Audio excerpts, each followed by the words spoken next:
Hello, and welcome to a digital statistics lecture for Salt Lake Community College. In this video, we're going to be going through section 3.4, measures of position and outliers. Really what this section is going to talk about is how to determine or how to say how far a value is from the mean. And that's going to be our primary definition and concept here. That definition is the definition of a z-score. A z-score is the number of standard deviations that a data value is from the mean. So how far away it is from the mean. We've already been using very simplistic data or z-scores using the empirical rule. Every value that we've been identifying on empirical rule questions are either 1, 2, or 3 standard deviations away. Therefore, it would have a z-score of 1, 2, or 3, positive or negative. However, some values may not be an exact amount of standard deviations away, so we want to indicate how many standard deviations, and if it's a part of a standard deviation away, how many parts. To find a z-score, we have technically two different formulas. What we're going to do is take the value x, so that's going to be my value in question, and then we're going to subtract the mean, which is mu, and then we're going to divide by the standard deviation. That's how you would find the population z-score. If you do the sample z-score, it's x minus x bar over s, all of which still mean the same thing, value, mean, and standard deviation, just in this case for a sample. So you mainly need to worry about if it's a sample or population, because that would influence your denominator, the standard deviation. That would be the most important change there, so always keep that in mind. Now, what this really does, what a z-score really does, is it puts values on a more neutral plane. It takes away whatever the value of the mean is, or whatever the standard deviation is, and it puts it on a new distribution plane. It puts it on a distribution looks like this, with a mean in the center being 0. The center being 0 indicates that that value is 0 standard deviations away from the mean, which whatever your mean value is should not be any values away from the mean, so it makes sense to be 0. And then whatever 1 standard deviation away is, we represent that as 1, and then 2, and then 3. And if we're going down, we're going to have -1, and -2, and -3. So it's going to take our values from whatever distribution we have. Maybe I think we had one earlier where we had a mean of 515 and a standard deviation of 114. It's going to take those strange values and put it into this new distribution that's what we call standardized, with a mean of 0 and a standard deviation of 1. That's really, really useful if you want to compare how or z-scores from different data sets, which we're going to do in the exercise below. Some characteristics about that. The z-score is unitless, so you don't say feet or inches. You don't put any units on it. The most you will ever put on it is a number of standard deviations. So if you get a z-score of 2.3, you'd say it's 2.3 standard deviations. The mean of the z-scores is 0, and the standard deviation is 1, which is what I was indicating up here. If the data value is larger than the mean, you will have a positive z-score, hence the positive values. The mean is 0. If the value is below the mean, then we indicate that with a negative z-score. So getting a negative value is not a bad thing in a z-score. It doesn't mean you did the problem wrong, which a lot of people worry about. A negative z-score just means that the value you have is below the mean. Those are important points to know, because if you're calculating a z-score and you know where the value is relative to the original mean, you should expect either a positive or negative response depending on where that value is. If the value was above the mean, you should be expecting a positive z-score.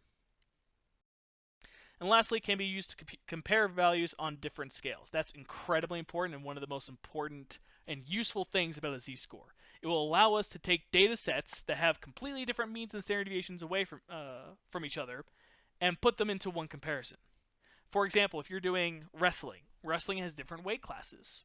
There's the heavyweights and lightweight classes, for example, and those are going to have different means and standard deviations for whatever the weights are there. So it would be hard to compare a person in a heavy and lightweight class because they are completely different from each other. But if we compare them to their own groups, then we can compare how they relate to their own groups and compare that way. That's what we're going to do with the z-score. And we're going to show that with this next example. Roberto finishes a triathlon in 63.2 minutes. So Roberto, I'll say that his value x is 63.2. Among all men in the race, the mean finishing time was 69.4, the standard deviation of 8. So those values are also for men. So all men, so I say mu, I guess. Mu is 69.4, and sigma is 8. Whereas Xandra finishes the same triathlon in 79.3 minutes. So that's her score, 79.3. And among all women in the race, women have a mean of 84.7 and a standard deviation of 7.4. I always like to do what I'm doing right here of either highlighting and writing down the values down here, something like that, to pick out the data from the information to label and identify, because it tends to be a lot easier to just take this and apply it directly than pick it out again from the information. All right, who did better in relationship to their gender? So that means we need to compare Roberto to the men, and we need to compare Xandra to the women and see who really did better in this race. Because if I were to compare them directly, Roberto had a mean finishing time, or a finishing time of 63. Xandra had 79. Well, Roberto did better because a lower time on a race is better. So pretty cut and dry. However, we want to compare them to their own groups. So how did Roberto do in relation to all men, and how did Xandra do in relation to all women? And who did better in relationship to their gender? So we're going to find two different z-scores. I'm going to find a z-score for Roberto, and I'm going to find a z-score for Xandra. So I'm going to do z sub r to identify which one I'm doing. Z sub r is for a z-score for Roberto. For Roberto, he had a value of 63.2, and I'm going to subtract away the mean of 69.4, and then divide by the standard deviation of 8. I'm just using the formula from up above. Maybe I'll scroll up a little bit. So I'm just using this formula right here, x minus the mean over the standard deviation.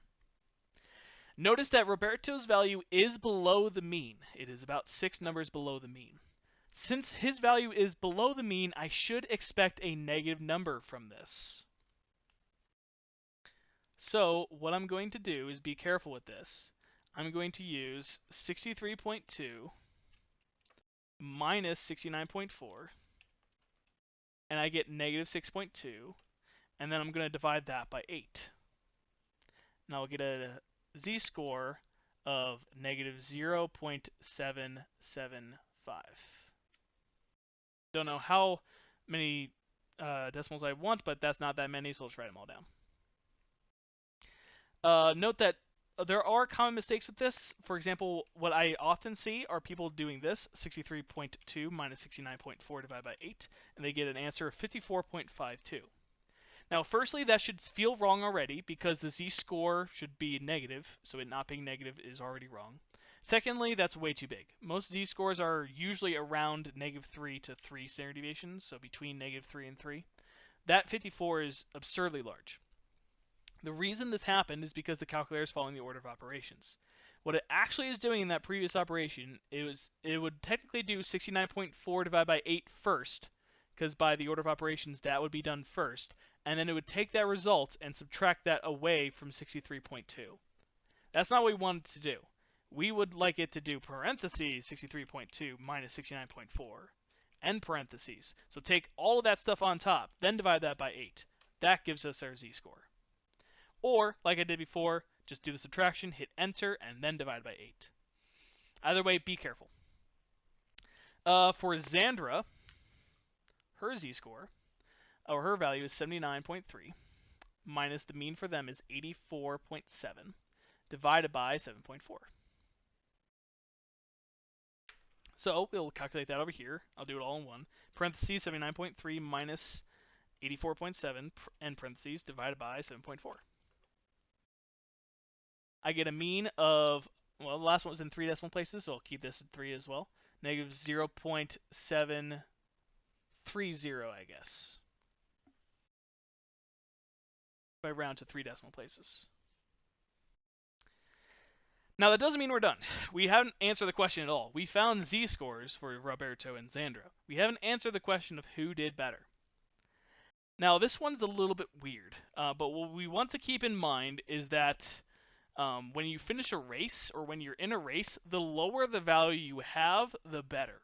If you finish the race in 5 minutes, that's better than finishing the race in 6 minutes. It's not like baseball or basketball where the higher the number, the better. It's more like golf or racing where the lower the number is, the better. Um, so likewise, we want to look at who has the lowest z-score. That would be furthest away from the average. On a curve like this, with my average being here 0, -1 being there maybe, the z-score for Roberto is -0.775, so probably around there. That's where I would place Roberto. And Xandra is pretty close, but a little bit less. So that's where I would place Xandra. Roberto is further away from the mean. He is at a lower score, which means that he actually did better. Because, if you draw a line for Roberto, he beat all of these people. All of these people, including Xandra. So Roberto did better in relationship to his gender. However, very, very slightly. Notice how close these are. Roberto is -0.775, Xander is -0.73. Those are very, very close. That will allow us to compare values that you wouldn't initially think to compare to each other. Some people would look at Roberto's score of 63.2 and Xander's of 79.3 and say, oh, well, Roberto did much better. He did better by like 16-ish minutes, so there's no way that Xander did better. But when we really look at it in relationship to their genders, Roberto and Xandra's scores were actually a lot closer than you may have initially thought. So that's how you calculate a z-score, and that's how you compare values from disparate data sets. There's a lot of applications you can do with this as well. In education, we like to do this with classes, looking at average test scores and standard deviations for test scores between classes, and see how students did in relationship to their classes. So there's a lot of things we can do there. All right. Now you may have seen this before. I forgot to mention this, but there are a couple lists that we're going to use today. They aren't going to show up yet. They're going to be on the next 2 pages. On page 16, there's a data set in the middle here, 5.7 to 14.3. I have that in list 1. And there's another data set in page 17. These 20 values, I have that in list 2. So if you want to have those ready, go ahead. On this second page, we have some more definitions to talk about. First, the definition of percentile. You probably heard the word percentile when talking about standardized tests. A percentile means the data value where whatever that percentage is of the observations are less than that. So you'll hear something like the, I don't know, let's say the 60th, erase. Let's say the 60th percentile. What that means is that on a curve, with a mean being here in the middle, I have a value somewhere such that 60% of the data is below it. That's what a percentile means. If this was maybe 70%, then I'd have a value such that 70% is below it. That's what that means. Now, percentiles aren't going to be as important here. They're going to lead into one of the more important things, though, as we have in the middle of the page. But a couple examples of this. The 85th percentile of an IQ score of the IQ scores of honor roll graduates of a certain college is 124. What does this mean? So, the 85th percentile is 124. That means that 85% of the college honor roll graduates have an IQ that's 124 or less. That means that 124 is such that 80% of the people are down here. If you're in the 85th percentile, that means that you scored better than or equal to 85% of people that took that test. What that also means is that the complement of that, 15% of the data, is above. So 15% of the honor roll graduates have an IQ score more than 124.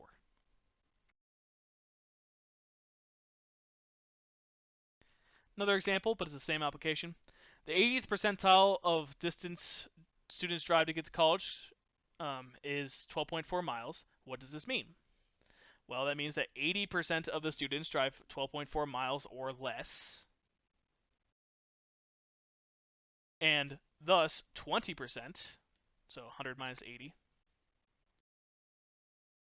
20% of the students drive more than 12.4 miles. So that's what a percentile means. Now, percentile isn't as big for us, but a certain type of percentile is going to be very useful for us. And that's what we call a quartile. A quartile is going to be a percentile that divides into quarters. So you have what we call the first quartile, or Q1, divides the bottom 25%. So on a curve, the first quartile divides the bottom 25% from the top 75%. Quartile 2 divides the bottom 2 quarters, or 50%, from the top 50%. That has another name, and that's also known as the median. Quartile 2 is the same thing as the median. And lastly, quartile 3 divides the bottom 75% of the data from the top 25. Hence, quarters. Q1, 1 quarter, means a quarter is below it. You can also think about a quarter in terms of money if you have trouble with that. So 1 quarter would be 25, 2 quarters is 50, 3 quarters is 75. So these are going to be pretty useful for us, particularly since we already know the median. These other quartiles are going to help us divide the data into even more pieces. However, there is something that seems kind of weird to people at first, that there's only 3 quartiles. A lot of people would expect that there are 4 of them. The reason that there are 3 is kind of listed right here with this graphic. When you have a data set, say this line, when you have a data set, if you cut it using the median, which is right in the middle, that means you've cut it into 2 pieces, 1 and 2. Well, if you cut each of those pieces in half, that and that, that's going to be Q1 and Q3, then you have 1, 2, 3, 4 pieces of data. You've divided it into 4 pieces, but you only need 3 cuts to do that. The other things we maybe identify are their numbers at the top and the bottom, those being the maximum and minimum respectively, but we'll get to that more in 3.5. Now, to find the quartiles, it's the same process as the median. Arrange the data in numerical order, find the median, and then treat each of those halves defined by the median as their own data sets, and then find the medians that way. So you can do it by hand, or if you recall, in 1verstats, there's actually labels for Q1 and Q3. So we will use 1verstats to calculate those. Now, the reason that the quartiles are important is because it allows us to talk about another measure of spread, and that's the IQR, or interquartile range. That will represent the middle 50% of all observations. Now, there is a very important note here. If the data you have is skewed right or skewed left, the IQR, or interquartile range, is the best measure of spread for that data. It's a very important note for us, that if you have data that is skewed right or left, the interquartile range is your best measure of spread. We haven't really had one. If we had symmetric data, we've always used mean and standard deviation. But when we had skewed, we only had the measure of center being the median. We didn't really have a good measure of spread because standard deviation and range didn't really work too well. However, The IQR works really well because it is very resistant to extreme data. The reason why it is resistant is because it cares about Q3 and Q1, which are not going to be influenced by really extreme minimums or really extreme maximums. Kind of like how the median is. They're calculated in the same way that the median is, so likewise they are resistant, just like the median. Therefore, the IQR is a resistant measure of spread. Now, these extreme measures are also known as outliers, which is another name that you may have already recognized. An outlier is just an extreme observation. However, even though we've been talking about extreme values and we've kind of represented some as obvious ones, for some data sets it's kind of hard to recognize if something is an outlier or if it's on the edge. There will be data sets that you see a number and think, oh, that's a little bit high, but is it high enough to be represented as an outlier?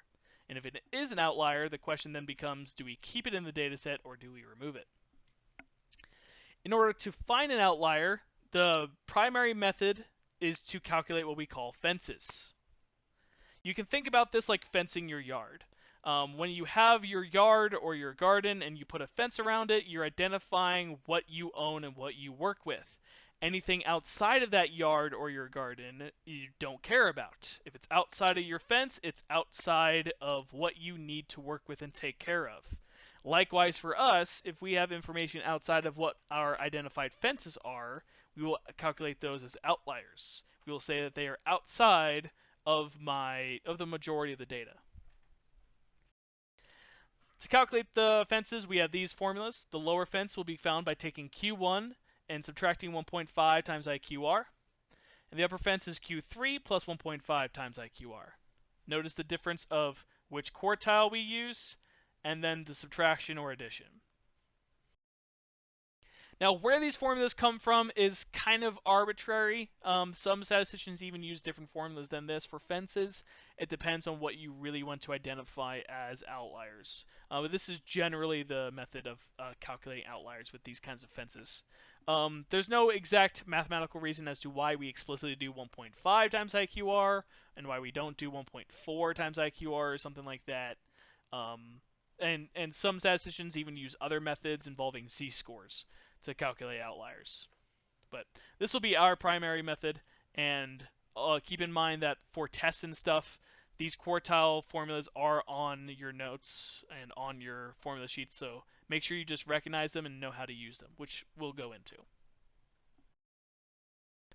Okay. Now, a couple examples of this. First, one variable that is measured by online homework systems is the amount of time a student spends on homework for each section of text. The following is a 5-number summary of the number of minutes a student spends for each section for last semester. So we have this minimum, quartile 1, Q3, Q2, Q3, and maximum. It's labeled as a 5-number summary, but we'll get into that later. All right, now an interpretation of these results. Well, what we really want to do is think about how this data really looks and how the data spreads from number to number. Keep in mind that this is supposed to represent where 25% of the data is every time. So the minimum, the maximum, Q1, Q3, and the median. This should represent 25% of the data. However, looking at this, I see 72.5 and 82. That's about 10 numbers away. Then 51.5 is about 20 away there, about 10 away here, and another 20 here. So if I were to maybe graph this, I'd have 2 times the distance from the minimum to Q1 as I do from Q1 to the median. Again, this is just a rough graph. From median to Q3 is about 20, so another double distance to Q3. And then another 10 to maximum. Something like that. Overall, this can give us an idea of how the data looks and where data is represented. I can say that 25% of the data is within any of these two values, so between minimum and Q1, between Q1 and the median, etc. But what I can also try to talk about is the shape of the data. Now, some would say that it's pretty symmetrical because the distance from the median to the minimum or the median to the maximum is roughly the same. From 51 to 82 is about 30 numbers. From 51 to 21 is about 30 numbers. So it's roughly symmetrical, um, but it's not perfectly so, particularly based on the interquartiles here. So I'd say that this data is roughly symmetric, although not perfectly. Maybe it's leaning a little bit skewed left, possibly. And that each value, or between each two values, is 25% of the data. That's how I would probably interpret these results. However, the interquartile range takes a little bit of calculation and has a little bit more interpretation to it. To calculate the IQR, we're going to take the largest quartile, quartile 3, so 72.5, and we're going to subtract the smallest quartile, 42. It's similar to how you would calculate a range, where a range would be the largest minus the smallest. Here for interquartile, we do the largest quartile minus the smallest quartile. If you do 72.5 minus 42, you get a value of 30.5. And I'd interpret this by saying something along the lines of 50% of the data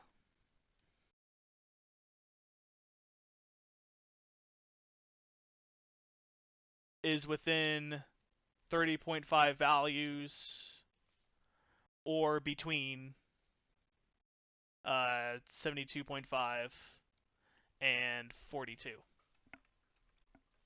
Something like that. That's what the interquartile range is really meant to be and how we should think about it. Lastly, suppose a student spent 2 hours doing homework for a section. Is this an outlier? Well, remember that 2 hours is 180 minutes. Nope, that is not. 2 hours is 120 minutes. So we're really trying to see if 120 minutes is an outlier compared to our values above, which are all in minutes. Well, 120 minutes seems rather high, so we want to see if it's significantly above the third quartile. If it is significantly above the third quartile, then we would consider it as an outlier. So we're going to check the upper fence. So I'll say UF. The upper fence is calculated by doing Q3 plus 1.5 times IQR. That formula coming from the previous page. Quartile 3 is 72.5 plus 1.5 times the IQR, which we calculated in part B as 30.5. If I do 72.5 plus 1.5 times 30.5, I get an answer of 118.25. That would be my upper fence. So if I think about a number line, that's the highest it can go before I start treating things as outliers. Well, 2 hours is 120 minutes. That is above the upper fence. It's too far away. So yes, this is an outlier. So we have identified it as an outlier. Now, depending on the statistician and how you want to go about it, the question then becomes, do we continue to use that? Would I use 2 hours as an actual value in the data set, or would I consider removing that because it does not really describe or jive with the rest of the data set too well? Sometimes you will have outliers that you will keep, sometimes you have outliers you will remove. It depends on the situation. All right. Now let's do an example where we actually calculate the quartiles. Following data represents the amount of hemoglobin in a sample of house cats in Salt Lake City. Find the 5-number summary, upper and lower fences, and outliers, if any. Now, the printout here shows us what we're going to do, and it should be pretty familiar with to you by now. We're going to be using one-var stats. One-var stats is kind of what I call the bread and butter in this class. You use it a lot. Now, I have these, these 16 numbers? 1, 2, 3, 4, 5, 6, 7, 8, yeah. So I have these 16 numbers in list 1 already. If you do not already, please do so now. Alright, so to find those, I'm going to have those in list 1, and then I'm going to go to Stat and go to one-var stats under the Calculate tab. Remember, I could do that from anywhere. In this case, I want to run that on list 1, and if you note on my calculator, I have something in frequency list right now, because I just finished doing 3.4 and I still have that input there. I don't want that because there is no frequency list in this case, so I need to make sure that's cleared out. So I hit delete or clear. If I run one var_stats on list 1 and I scroll down, I should find the minimum, Q1, median, Q3, and the maximum. Everything I could need. So Q1 is 9.1 and Q3 is 11.1. That means the IQR is 11.1 minus 9.1, which is a nice and easy 2. The lower fence and upper fence calculations from before, the lower fence is Q1, so 9.1, minus 1.5 times the IQR. Whereas the upper fence is Q3 plus 1.5 times 2. The most common mistakes with these, if you're writing these down, the most common mistakes I see with fences when people do them is they use the wrong quartile and then they use the wrong symbol, or both of those problems. So make sure you know the lower fence wants the lower quartile and you go down. The upper fence uses the upper quartile and you go up. So that should agree with all your operations there. If I do 9.1 minus 1.5 times 2, which is 3, 9.1 minus 3 will give me 6.1. And 11.1 plus 3 will give me 14.1. Now, I have these fences, and now I'm going to look at my data set to see if there's any outliers. If it's anything below the lower fence or above the upper fence, it will be considered an outlier. Again, think about it like this number line is my yard, and this is my lower fence, this is my upper fence. Anything outside of that is an outlier. So, I see on my data set, I see 5.7, that's below 6.1, so that's an outlier. And 14.3 is above 14.1, so that's an outlier as well. So I have two outliers of 5.7 and 14.3. Now you may be wondering, what about 6.1 itself? Because 6.1 is the fence, but it's also a value in the data set. So would we consider an outlier or not, because it's on the edge? The way I phrase it is, again, think about it like a fence. You built the fence, so you own the fence. If it's on the fence, it's yours. So keep it in the data set. It's just the farthest it could go. So I would not consider 6.1 an outlier. If it's outside of the fence, then it's an outlier. But if it's on the fence, it's fine.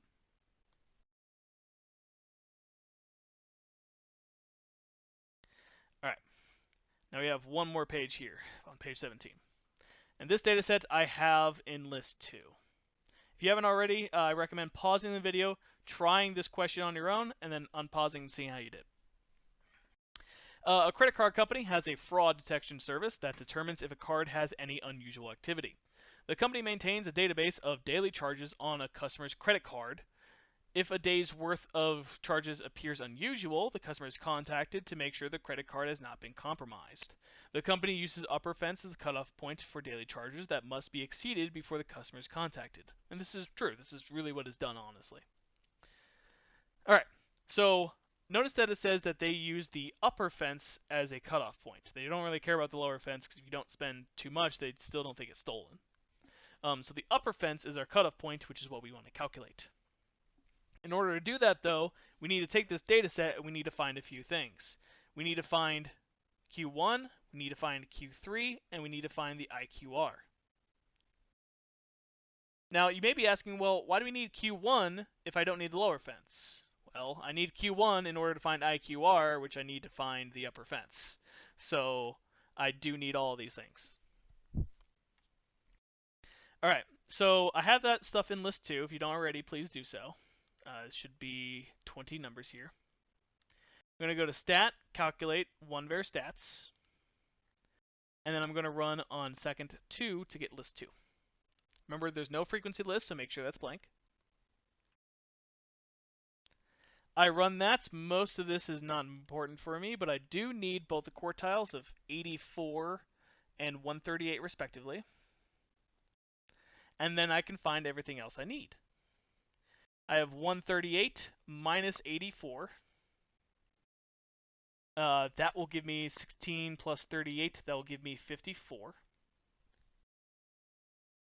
And then to find my upper fence, I'm going to take my upper quartile and add 1.5 times 54.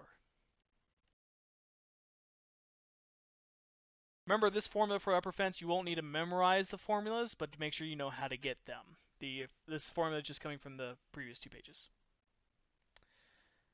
Now, if I do this calculation, 138 plus 1.5 times 54, I get an upper fence of 219.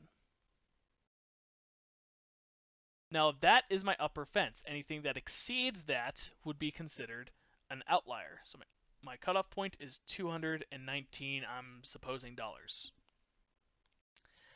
Should any of the customers be contacted? Well, looking at the data, we want to see if there's any numbers that exceed 219. And in fact, the only number that's in the 200s at all is 212. Since that is the case, we have a conclusion that since there are no numbers in the dataset that exceed $219, there are no customers that are considered, or there are no charges, I'll say. There are no charges that are considered outliers, and thus there are no customers that need to be contacted. Something along those lines. We have nobody that's considered an outlier, and therefore nobody that really needs to be contacted for this.